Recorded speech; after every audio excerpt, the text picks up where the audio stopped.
Hello. Hello, good morning. Is it JC? Yes, it is. How are you? This is Justin with Leo and Reed here in the studio. Thank you for joining us this morning. Oh, thanks for having me. So, I guess I didn't get a chance to meet you when you are showcasing the 10-year plan in San Diego Film Festival, but you met with Derek. Yep. So I'm glad we'll get a chance to meet when you're up here to promote the film during our California Independent Film Festival. Yeah, I'm super excited about it. I enjoy coming up to San Francisco. My audience is really receptive to my films. This is my third film that I played at the Castro, and it's always a really great audience. It is, and I really loved the movie. I mean, when I saw it. So, and you are the director of this movie as well, correct? And writer and producer, and so you're all in one. So, what comes up? What was the inspiration for you to do this movie? Well, it's actually, the inspiration is that it's a true story. It's actually a story of my two best friends who 15 years ago made a deal that if they were still single by the time they were 35, they would be together. And they came to me individually and they said, "Oh my God, what are we going to do? I hope the other one doesn't remember that we made this plan." So I thought it was hilarious and a great foundation for a romantic comedy. I think that is so sweet. I mean, when I saw it, it just melts my heart when when they have such a plan. It is, but the real life character, the same type, same character as the two individual play on the movies. They are.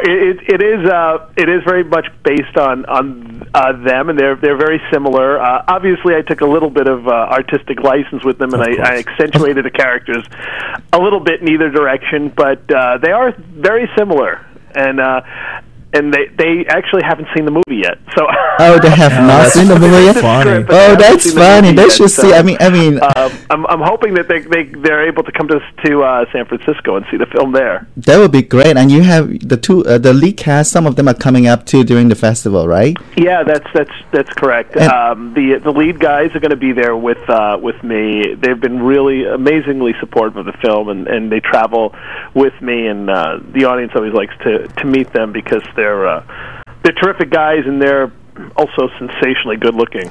Yeah, exactly. I was just about to say, you have a beautiful cast. I really have not seen a gay movie that has so many beautiful men in the show, and they can act. Oh, are they professional actors? They've done a number of different things, or is this their first foray into filmmaking? Well, they're out of the four leads. There's two main leads, but yeah, they're all professional. I met them all via a casting director. So I audition about 100 guys per role, and I'm really just kind of a stickler about, the nice thing about being the producer is that I don't have to make the movie unless I feel like I've got the perfect cast. Right. So I really just look for the right chemistry, the right guys. I'll bring them in and just match them up against, and then I feel that I've got the perfect guys, and I'll make the movie.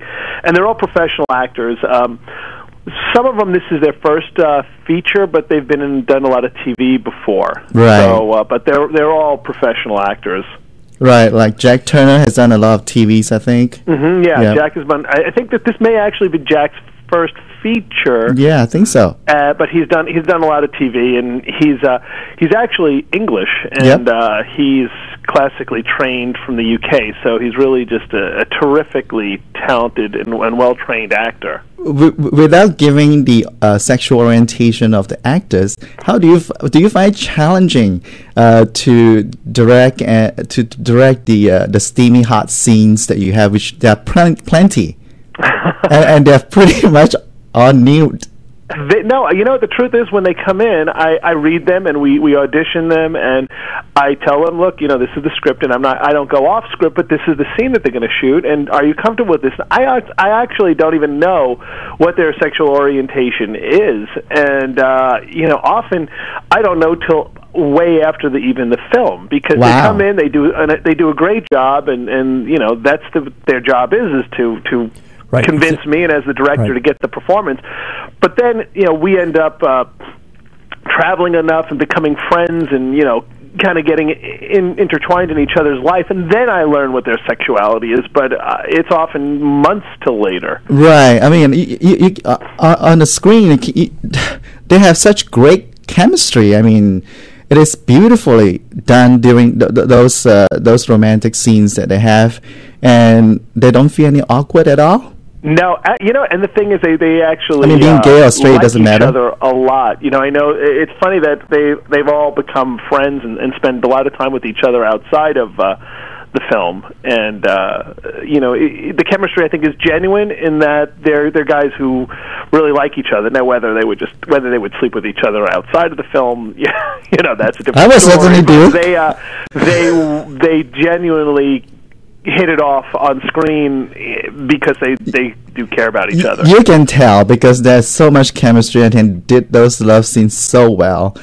and I have to say that the fact that it's a 10-year plan, so you got to do 10-year prior and then present day, and the material is so relevant that you have Grindr on, and so on and so forth. That is so relevant to today's gay world.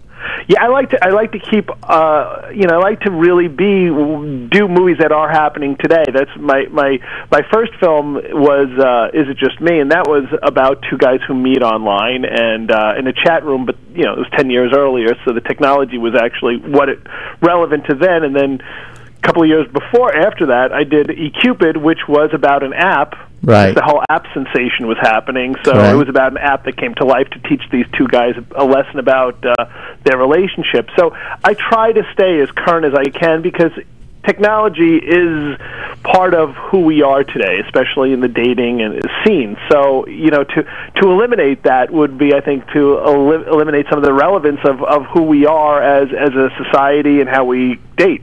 Yeah, exactly. And then you also drawing reference of a straight couple dating and getting a relationship going on in the show as well. That's great because it's relevant to today's world. But I think this type of the basis in the film has been done across different. I mean, you've seen it with the romantic comedy with the boy and girl who have said, well, if we're not seeing anyone else in 20 years, and, we'll get married to all this stuff. But this will be an interesting take on it. But I want to go back to the casting thing, and there's something so important in what you said that you can't force people into roles. You have to, as a young filmmaker, take the time, find a person that really wants to do it. Well, that wants to do it, but also you can see in the role and it fits with the other characters because that we've got Derek and I went through some casting recently on something and one person may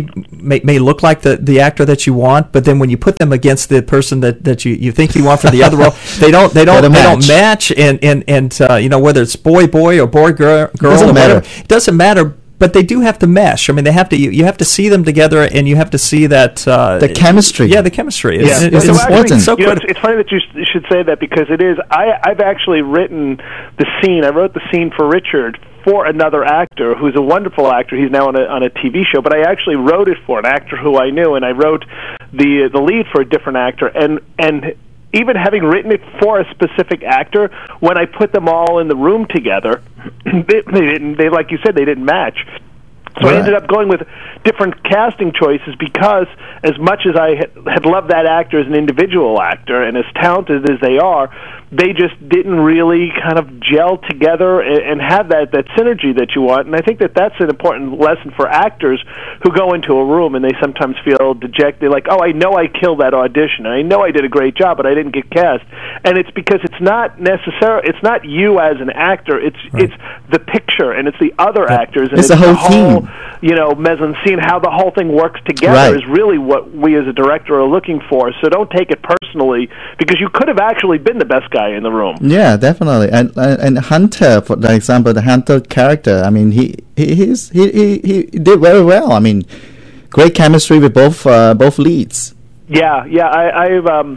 I've worked with Adam, who plays Hunter, before. He's in my. I do a webisode called Steam Room Stories. Yep.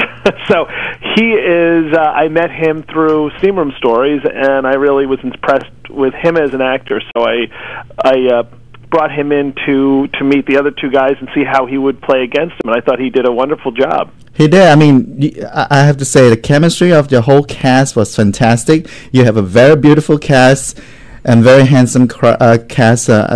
You did a great job in picking them the cast. I have to say the storyline is very good, and the humor is great.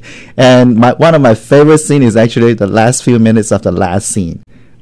Yeah, oh my God, that really melts my heart. I've seen a lot too. It's actually one of those things. It's one of those moments as a writer when you write something and you just feel like, okay, this was actually really, really sweet and really clever, and I can't wait to film it. You know? It is sweet and very clever. It's a nice moment for me to be able to bring that to the screen. It's one of my favorite scenes. Even from a straight romantic point of view, that scene is really one of the best I've seen so far. I mean, it's very good, but nicely done. I look forward to it. But the challenges of being a writer, director, producer, and keeping your objectivity that's tough, and because then you got to be careful that you're not making a film for yourself. That because no matter if you can make the best film for yourself that you possibly can, but nobody else really cares. Right. So you have to drive a film for a bigger audience, and that's difficult for a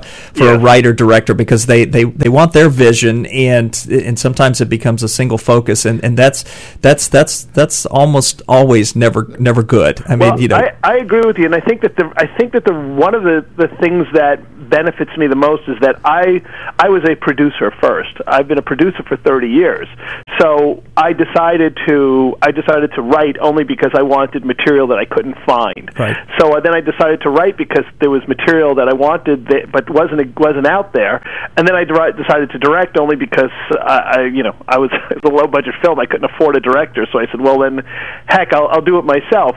But both of those brains that I'm working with, as far as the writer and the director brain, are always answering to the producer brain.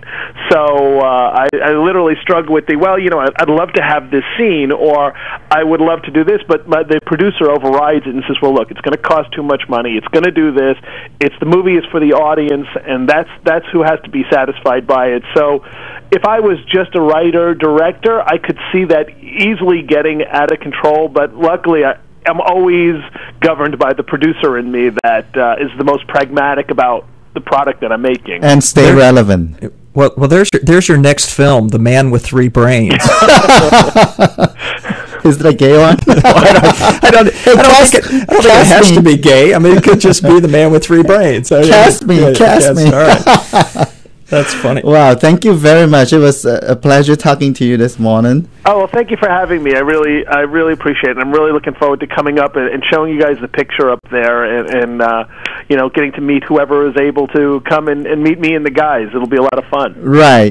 Definitely. I look forward to meeting you for sure. And is this playing? Which theater is this playing at? Castro. At the Castro. This is okay, so playing going to play at the Castro Theater. at one of the other theaters? No, or just the Castro? Okay, exclusive all right. That'll to be Castro, that'll be a big day. I mean, there'll be big audiences, and you said you'd already played at the Castro, so you know the theater. So it's a beautiful theater. Oh, it's an amazing theater, and it's really kind of a privilege to be there. So I'm so excited to be able to do that. And we look forward to it. We look forward to it. And you have a few cast members coming together with you, right? Yeah, I've got the cast coming up, and we're going to be showing the film. And we're going to be hanging out, and we'll be there before and after to say hello to anyone who wants to come by. That's right. Okay, thank you very much. Thanks, guys. All right, JC, thank you. We'll look forward to seeing you when you come up. The 10-year. Thank you. Take care. Great. The 10-year plan, playing at the Castro Theater during the California Independent Film Festival. September 13th. Yes. September 13th. And you're listening to Reel, KES.